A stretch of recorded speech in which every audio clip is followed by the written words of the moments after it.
Hey guys, I'm Rob Luna. Welcome to Wealth Talk. Today I'm going to talk about the most successful investment that you can make in your 20s and 30s.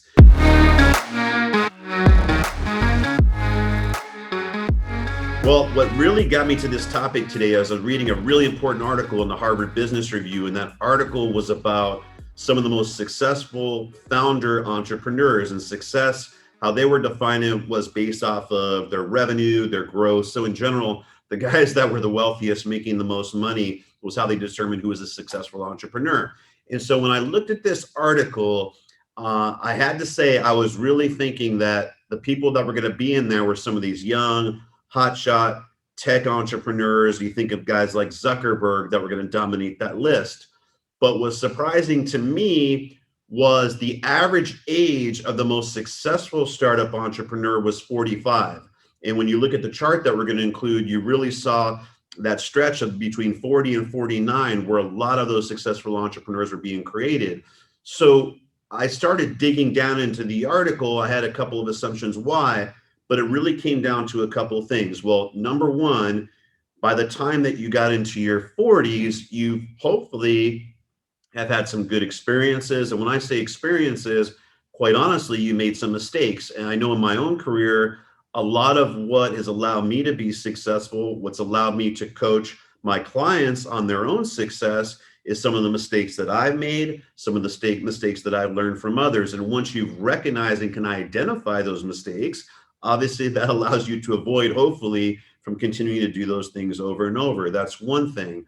But what really resonated with me, obviously, is that they really dived down a little bit deeper and they found that also these entrepreneurs, by the time they got into their 40s, they had the most successful network out there. So people who were really doing things, people that could actually add value to their business and help propel them to the next level. And so, as I said, that really resonated with me because being in my 40s, really once I hit 40, that's really where that acceleration started to take off. Yes, in my late 30s, I was starting to have some financial success.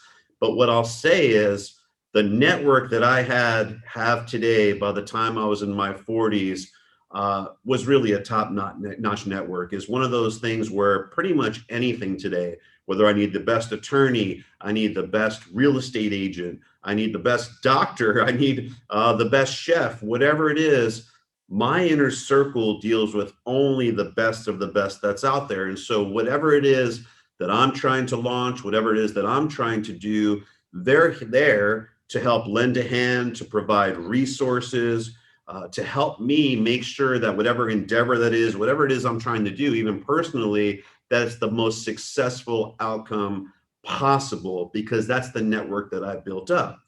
And so a couple of things I wanted to talk about is how do you build that network? How was I able to do it? What does that look like? Well, I think it really goes back to your 30s. And, for some of us, I made a lot of my good friends today and strong parts of my network through doing my MBA at two different schools, spending a couple of years with those people, being able to illustrate to them my commitment to my education, contributing in classes and groups to making sure that my value is always being shown. Because for me in my MBA course, it was really like an audition for outside. Now, of course, you had some of those guys in my MBA program were out drinking every night, not showing up to classes. Guess what? Those are the guys that today, 4 or 5 years after I'm removed from my MBA, that really haven't made much progress. The guys that were consistent, adding value, those are the ones I've seen their careers skyrocketing. A lot of other things are some of the mentorships that I had when I was younger, in particular within my own industry. People that took me under their wing, people that showed me some of the steps. They showed me how they built their own advisory businesses. And while I didn't necessarily copy them, I was able to get that blueprint, take my own style and personality, put it into that, and help myself really expedite that learning curve. And so when it comes down to how do you get those mentorships, how do you get into those relationships, how do you build that tight inner circle, I think it comes down to really a few things. Number one, I believe you really have to add value to those relationships. And when I say add value, whatever it is you can do. Now, obviously, when you're younger, you might not have the financial resources. You might not necessarily have the connections which you're trying to build. You might not really even yet have the knowledge and experience. So it comes down to, though, like what I always tell everyone, look at the resources that you do have. Do you know somebody at Dodger Stadium that might be able to get them and their child onto the field to meet some of their players? Do you know really maybe a great chef somewhere who can create a special experience and dinner for them? Whatever it is that you can do, make sure that you're not showing up with your hand empty, just asking for things. Make sure that you're adding value and bringing something to the table. That also goes back to obviously investing in yourself. And that's one of the greatest things I think I did with 4 different degrees is really that education, that experience. That experience led to working with some of the world's highest net worth individuals. By doing that, my value in terms of financials, helping them work on their balance sheet, scale their business, avoid bad investments, minimize taxes. Those are some of the things I bring to relationships. Also, for example, now because of the fact that I have great relationships, I'm able to bring resources in terms of capital, in terms of referral businesses. Just this week, I was able to take a great client of mine who did a real estate transaction and bring together my inner circle from real estate to contractors to mortgages, which generated for them probably about $1 million in business.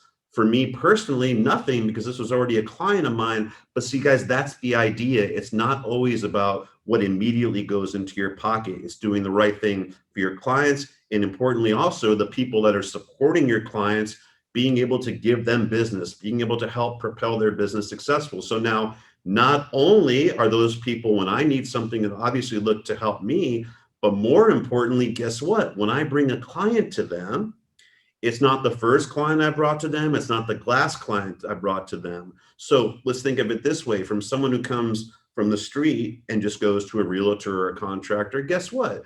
It's just one in a big line of people that are trying to talk to them. But when they come through me, because they built that relationship, because all these people know that I'm going to look out for them, I'm going to continue to bring them more business, my clients are taken care of. They get better rates, they get better quality. And so that's really what creates this circle. So you've got to work on adding value, guys. You've got to, when you're younger, do anything you can for these mentors, support them. If they're doing programs, if they have special events, charities, make sure you're showing up. You know how many charity dinners I went to, how many seminars or courses I went to when I was younger that I could not honestly afford, just to make sure that I was supporting those people. I never asked for anything unless I was trying to help them. And I would also say, adding value, obviously we talked about the support of the things they're doing. Time, guys, the challenges of getting a good mentor. By definition, a good mentor is somebody who's successful. Successful people don't have a lot of time. They value their time immensely. So you really have to bring something to the table. And when you're doing everything, guys, it's got to be quick. Brevity is key. You got to talk in bullet points. You got to bring value to the table right away, and don't ever waste their time. It's like not just like, hey, I've got these ideas. What do you think? Come with very specific questions, looking for very specific outcomes. And if you do that and respect people's time, that's going to allow you to get to the next level. So I could tell you from someone in wealth management who has been extremely successful. I built an extremely successful business. I've done a great job for my clients for years.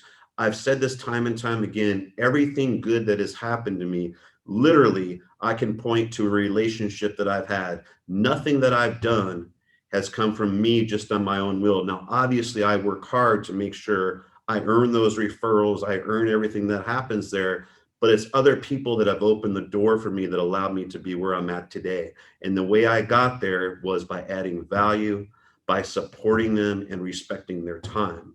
So today, guys, if you're in your 20s and 30s, and you're looking at whatever industry you are to be in the top 1% of earners, you're looking to start new businesses, new ventures. A lot of us are going to start 3, 4, 5, 6 businesses during our career.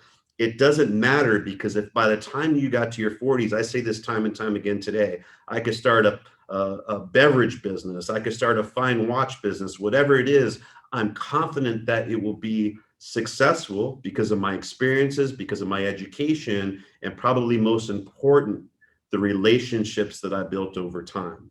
So today's lesson, guys, if you're in your 20s and 30s, build that relationship, build that network, that inner circle. Make sure you get with the people who are doing the things that you want to be doing in the future. Because if you find yourself in your 40s and 50s and you haven't yet made those relationships, those key relationships, more than likely you're just going to be another statistic. You're never going to hit that top 1% of earners in success. So that's the lesson for this week. Wealth Talk. I want to ask you, please, if there's any questions, any topics that you'd like me to talk about on upcoming shows, please drop me a line below. I'd be more than happy to talk about those. If you haven't subscribed, please subscribe to the channel, click the bell. It'll inform you when new content comes out. And please, I'd really appreciate it if you would share this with friends and family that you feel could get value from it. That's it for this week. Have a great week. Talk to you soon.